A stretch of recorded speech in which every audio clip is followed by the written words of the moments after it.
Hello, everyone. Hope you're doing well. Welcome to another exciting episode of Colney Talk Podcast, the Buy-Side Show. I'm your host, Alex. First-time listeners, glad to have you here. And to my returning guests, thanks for sticking with me. As always, I talk a bit about the Arsenal match and pick out my top 3 Arsenal players who shined and one player, unfortunately, who didn't meet the mark that I get to call out.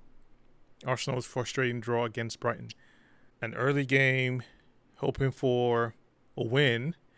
A game that left me with more worries than confident and a lot of mixed feelings too. I was fully disappointed. It was a match where Arsenal couldn't maintain their momentum, and honestly, I've seen better football from these boys, folks. All right, let's break it down. From the lineup, only change was Trossard starting in place of Martinelli. I knew we all could see that coming. The Gunners started comfortably in the first 10 minutes, looking sharp, well organized, knowing exactly what was to come. Saka came in hot, immediately causing problems for Brighton's defense, and there was hope.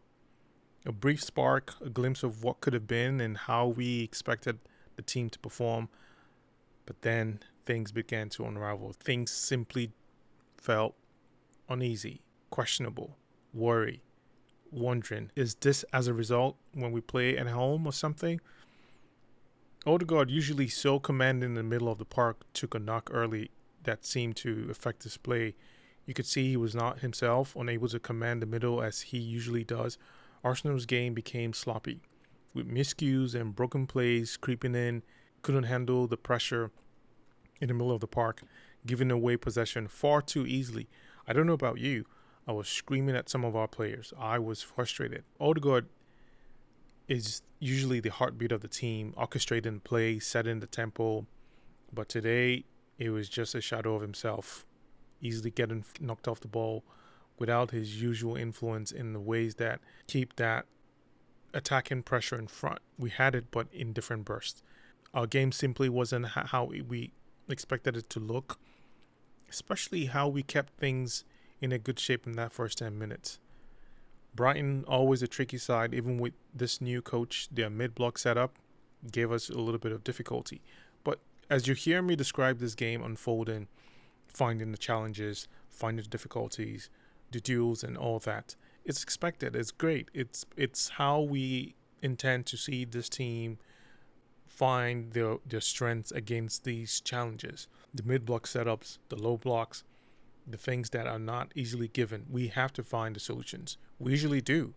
And it doesn't necessarily mean that we have to drop off our performance, drop off our style of play, drop off the things that mean most to this team, especially when it comes to the defensive side of plays. But I did not see that, and it gave me a lot of those questionable thoughts for some of the players. And again, Arsenal struggled to regain control. With that, the mid-block setups give us some problems. And Brighton were able to capitalize on those errors. For example, when Partey receives the ball, he feels shaky. He is shaky, and he's just alone there. We have Rice way up, far away from him, so he doesn't have that much of a coverage quite easily. Messes up the forward momentum. Arsenal struggled to regain control, and it seemed like the players were caught in two minds, whether to press or sit back and absorb the pressure, which we did. But when it was time to go forward, we just were lacking that forward flow. As a result, our play became disjointed, and it translated very well into the play, the front line of attack, how we were trying to coordinate and move things about. So a lot of this was with the midfield. With Odegaard, with Partey, those two players just didn't have that connection. They know each other. They know how to manage these situations, but it's just something was missing. This wasn't the composed Arsenal we've seen them recently. This is not the type of response when we're trying to build up, even if it was a slow game. Still, there were flashes of brilliance. Saka's presence on Brighton's backline created fantastic opportunities for Havertz, who didn't disappoint. And he pounced on a loose ball and finished with aplomb, giving us the lead. But as the first half wore on, it became evident that this would have been a game of missed chances and squandered opportunities. Partey, who usually provides stability in the midfield, as you've heard me just say earlier, was unsteady, seemed off pace, which caused further problems for the team. The execution on the box was well below our standards, yes, and the midfield was not managing that duels well enough to regain control of the game. And by halftime, despite our lead, it was clear that this was Another less convincing first half performance from the Gunners. Second half started with Arsenal showing a bit of urgency and quickness in their play. You can see Ateta had given them a good talking during the break. They came out looking like they wanted to put the game to bed, but then it just went downhill real fast, real weird. Like, let's take a moment to discuss the refereeing today because, quite frankly, it was shocking. What the freaking hell was he doing? The red card decision, baffling in every single way, to say the least.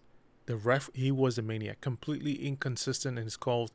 It felt like every decision would go one way and then it would just come back in just some weird instance, and it was simply inconsistent.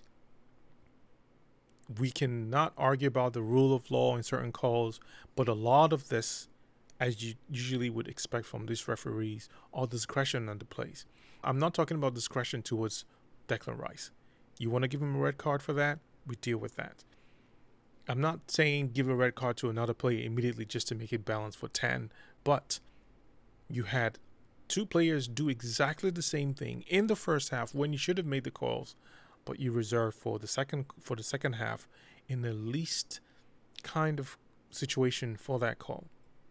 And typically you'll see several of these referees giving a stark warning for some players for diving, for faking an injury or something like that, or delaying the games. They will give certain warnings before the yellow card. It's their right not to do that, but it's the essence of the game, knowing that you're refereeing the game with so much wisdom in it, with so much experience and understanding. But when it comes to Arsenal, we know all that is out the window. What a disgrace. I didn't want to say the ref single-handedly ruined the game, but the match turned sour pretty quickly right after that. With the numerical advantage, Brighton seized that moment in our defense, caught off guard. We tried to react and respond. Brighton just managed to equalize with some poor defending on our part. So now it was 1-1. It was a soft goal to concede, and you can see the heads drops just slightly, but again, we just move on. This was now survival mode. How we could, survive this, get through and manage the pressure and adjust with the players that we needed to get on the field. We were no longer playing to win. We simply were playing to save a point and manage the situation best. Despite the adversity, there were some moments of fight and resilience. Arsenal had golden chance to restore the lead, but we missed it. The finish wasn't there today at all. It was something that needs to be addressed. It's been talked about. It doesn't glare over to be fixed overnight, but it has to be sooner. Then in one of the game's brighter moments, again, Raya pulled off a stunning save to keep us in this match. He was immense today, folks, showing why he's such a valuable player in this team. Havertz as well. He had brilliant moments setting up for Saka, and when he was one-on-one and trying to release a shot, but his finishing disappointed him again with that chance. We couldn't capitalize on these chances that we had. It was just one of those days where nothing seemed to go our way when we were in front of goal. This is quite painful, and we have the players to do that. We had Saka, we had Havertz, we had Odegaard to even contribute in that regard, but none of them did show up when it mattered in that situation. Now, onto my top 3 Arsenal performers. First player, Raya, put in a stellar performance between the sticks. I mean, making several crucial saves, keeping us in the game, especially when we were down 10 men. His calmness under pressure and the ability to command his area were quite impressive, providing that foundation for the defense to maintain how they would deal with the pressure with one man down. His shot stopping is always really excellent, and he's just the man right there. Second player, Havertz, very active today, in my opinion, scoring our only goal with a well-taken finish that showed his composure, but the other times when he needed it, albeit under pressure, he should have scored, but that's that. He was one of our few players who consistently looked dangerous in attack, making those nice runs, making intelligent plays, and linking up with Saka. His energy and determination helped us a lot going forward throughout the match, and he proved why he is one of those main players that you trust up top in collaborations with the front four. My third and final player, Saka, despite missing that crucial chance, was a constant threat, showing us the first flash in the game. Those first 10 minutes, I think we were just rubbing our palms, expecting some brilliance, actually even a goal from him. But the whole situation of the game just turned it upside down. And, that moment, those moments were lost. Saka was a constant threat down that flank, as you know him to be, using his creativity to trouble Brighton's defense. He created several chances and was always looking to take on his man, showing their bravery and flair, but he was able to handle all of that. Even though he missed his big chance, he was overall one of the greater players to give us this chance of a point from this game. In fact, it was his hustle play that gave room for Havertz to run in and score well upon the ball. And credit to him for really staying top-notch in this game. Now, for the odd player, unfortunately, that goes to Odegaard. He struggled to impose himself in the game today, especially after picking up that early knock that seemed to affect his movement and confidence. He wasn't able to dictate the tempo or create opportunities like he usually does, leaving a midfield disjointed, and Partey did not help matters at all. It was a rare day for our captain. It's kind of weird as well for that knock to really ruin his game, even though he had that early on. I mean, it may sound harsh, but I expected him to really show up in this game. We know his quality. We know how he really affects that front four and makes things happen. He did it in few flashes, but the way we know for his standards, he just gets called out today for it. Well, folks, it's certainly not the result we wanted.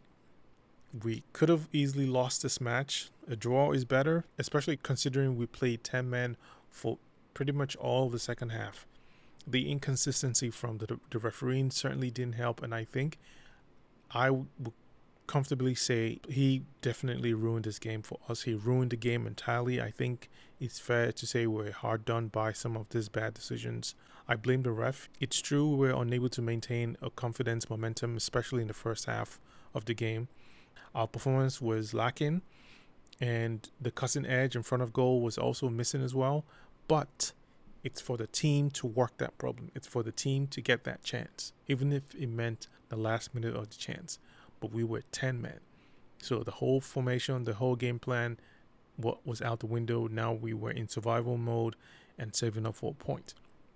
Now we could have scored, but those moments were very rare. Not in the situation where we were 10 men thinking about survival, dealing with what's in front of us. Because one missed tackle, one lost possession, we knew this would have been a complete loss. So that's more so of dealing with the cards that you were dealt. The fight and determination to hold on 4 points was one of the positives from this game, and that showed character from this team. Moving forward, there's plenty to work on. We need to improve our control in midfield, and on our finishing should be more decisive in the final third. The defensive lapses needs addressing as soon as yesterday.